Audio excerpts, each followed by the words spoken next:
In the heart of Quezon City, Philippines, lies Balete Drive, a street shrouded in mystery and spine-chilling legends. Named after the towering balete trees that line its path, this seemingly ordinary road has been the subject of countless horror stories and urban legends, making it infamous among locals and tourists alike.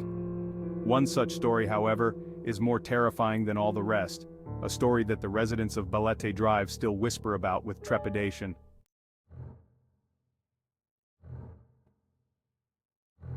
It all began on a rainy evening in June, when Emily Mendoza, a young university student, was returning home after a late-night study session. The rain pounded against the roof of her small sedan, the wipers barely keeping up with the deluge. Emily's nerves were already on edge. She hated driving at night, especially in bad weather. But tonight, something felt different, more sinister. As she turned onto Balete Drive, the streetlights flickered ominously, casting eerie shadows through the thick curtain of rain. Emily tightened her grip on the steering wheel, her knuckles turning white. She had heard the stories about Balete Drive, the tales of ghostly apparitions and unexplained occurrences, but she had never believed them, that is, until now. Halfway down the street, Emily's car sputtered and came to a halt. Panic set in as she tried to restart the engine, but it refused to turn over. She glanced around hoping to see another car or a passerby, but the street was eerily deserted. With no other option, she pulled out her phone to call for help, only to find that she had no signal. Cursing under her breath, Emily decided to wait out the storm in her car. She locked the doors and settled into her seat, trying to ignore the growing sense of dread that gnawed at her. Minutes turned into hours, and the rain showed no signs of letting up. The temperature inside the car began to drop, and Emily shivered, rubbing her arms to keep warm. Suddenly, a movement caught her eye. She turned to look out the passenger window and gasped. Standing beneath one of the balete trees was a woman in a long white dress. Her hair hung in wet matted strands over her face, and her eyes glowed with an unnatural light. Emily's heart raced as she watched the woman slowly raise her arm and point directly at her. Terrified, Emily fumbled for the keys and tried the ignition again, praying that the car would start. To her relief, the engine roared to life and she slammed her foot on the accelerator. The car lurched forward, and she sped down Balete Drive, not daring to look back. When she finally reached the end of the street, she glanced in the rearview mirror and saw that the woman was gone. Emily didn't tell anyone about her encounter, fearing that no one would believe her. But she couldn't shake the feeling that she was being watched. She began to have nightmares about the woman in the white dress, waking up in a cold sweat night after night. Her grades started to slip, and her friends grew concerned about her well-being.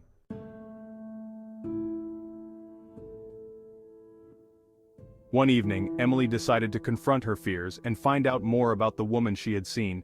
She visited the local library and combed through old newspapers and records, hoping to find some clue about the ghostly figure. After hours of searching, she stumbled upon an old article from the 1960s. It told the story of a young woman named Rosa, who had been tragically killed in a hit-and-run accident on Balete Drive. According to the article, Rosa had been walking home from a party when she was struck by a speeding car. The driver had fled the scene, leaving Rosa to die alone on the side of the road. Since then, there had been numerous reports of her ghost appearing on Balete Drive, often causing accidents or terrifying late-night travelers.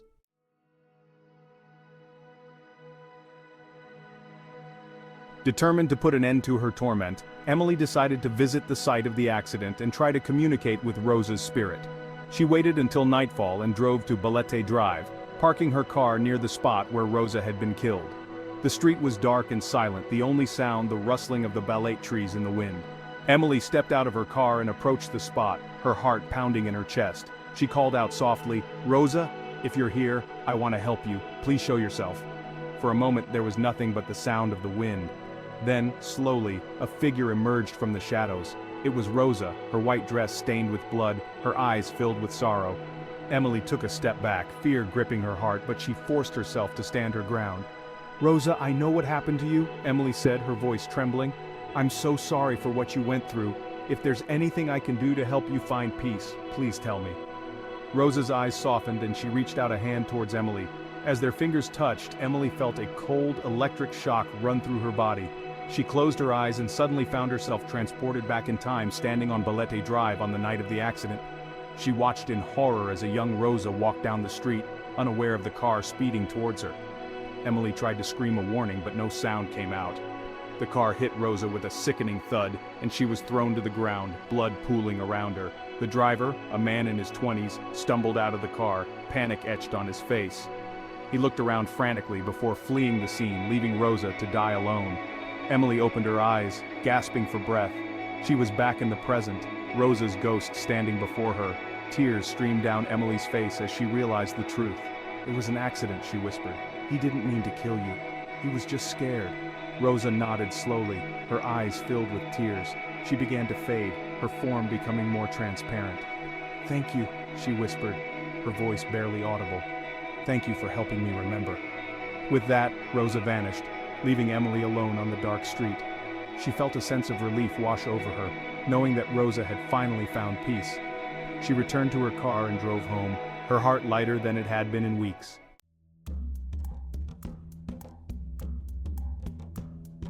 Months passed, and Emily had almost put the haunting behind her when she received an unexpected message. It was from an old friend, Clara, who had moved to the United States a few years prior. Clara had heard about Emily's encounter through mutual friends and was both fascinated and concerned. She wanted to meet and discuss the experience in person. Emily agreed, and they arranged to meet at a quaint cafe not far from Balete Drive. Clara arrived looking excited yet apprehensive. They exchanged pleasantries before Clara, unable to contain her curiosity, dived straight into the subject. "I couldn't believe it when I heard about what you went through," Clara said, leaning forward. "I mean, we've heard the story since we were kids, but you actually saw her?" Emily nodded, her gaze drifting to the window. "Yes, I did. And it was more real than anything I've ever experienced. But it's over now. Rosa's spirit is at peace." Clara bit her lip, a shadow of worry crossing her face. "Emily, there's something you need to know. Before I left, I heard rumors, whispers really, about a curse linked to Balete Drive. They said that anyone who encounters Rosa's ghost is marked." A chill ran down Emily's spine. "Marked? What do you mean?" "They say that the curse lingers, and it draws other restless spirits to the person who saw Rosa. It's like you've become a beacon for the supernatural," Clara explained, her voice barely above a whisper. Emily's mind raced. The nightmares had stopped, and she hadn't felt any strange presence since helping Rosa. But Clara's words planted a seed of doubt. Could there be more to the haunting than she had realized? That night, Emily lay awake in bed, Clara's warning echoing in her mind. She told herself it was just an old superstition, but sleep eluded her. Around midnight she heard a faint whisper, almost like a sigh coming from the corner of her room. She sat up, her heart pounding and strained to listen. "Help me!" The voice was soft, almost pleading. Emily's breath caught in her throat as she saw a shadowy figure standing by her window. It was a young girl, no older than 12, with wide, sorrowful eyes. Emily's fear was tempered by a surge of compassion. She remembered Rosa and how she had been able to help her.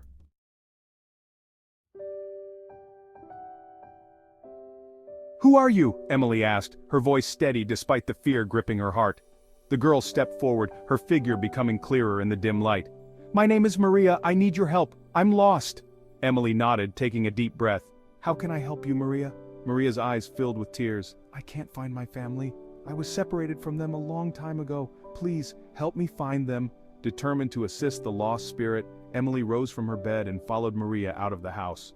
The night was eerily silent, the air thick with an unnatural stillness. They walked in the direction of Balete Drive, the balete trees looming ominously in the darkness. As they approached the street, Emily felt a familiar chill. She had faced this fear once before and succeeded. She could do it again. Maria led her to an old, dilapidated house on the edge of Balete Drive. The house seemed abandoned, its windows boarded up and the garden overgrown with weeds. "This is where I lived," Maria said, her voice a mere whisper. "But my family is gone. I've been searching for so long." Emily reached out, her hand passing through Maria's cold form. "I'll help you find them, Maria. Just tell me what happened." Maria's story unfolded in broken fragments. Her family had lived in the house decades ago during a time of unrest. One night they were forced to flee, leaving Maria behind. She had died alone in the house, waiting for them to return. "I need to find my parents. I need to know they're safe," Maria sobbed, her form flickering. Emily's heart ached for the lost girl. "We'll find them, Maria, I promise." Over the next few weeks, Emily delved into local archives, piecing together Maria's story. She discovered that Maria's family had indeed fled during a period of political turmoil. They had sought refuge in a nearby town but had never returned to Balete Drive, believing their daughter to be lost forever. Emily tracked down the town and found records of Maria's family. They had lived out their lives, always haunted by the loss of their daughter. Armed with this information, Emily returned to Balete Drive where Maria awaited her. "Maria, I found them," Emily said softly. "They never forgot you. They loved you and were heartbroken to leave you behind, but they are at peace now." Maria's eyes shone with gratitude. "Thank you, Emily. Thank you for helping me find them." As Maria's spirit began to fade, Emily felt a warmth envelop her, a sense of closure and peace.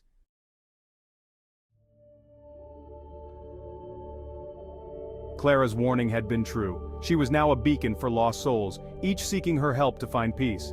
But instead of fear, she felt a renewed sense of purpose. She had helped Rosa and Maria, she could help others too. And so, Emily embraced her new role, walking the haunted path of Balete Drive with courage and compassion. She became a guardian of the restless, a light in the darkness, ensuring that no spirit remained lost and forgotten.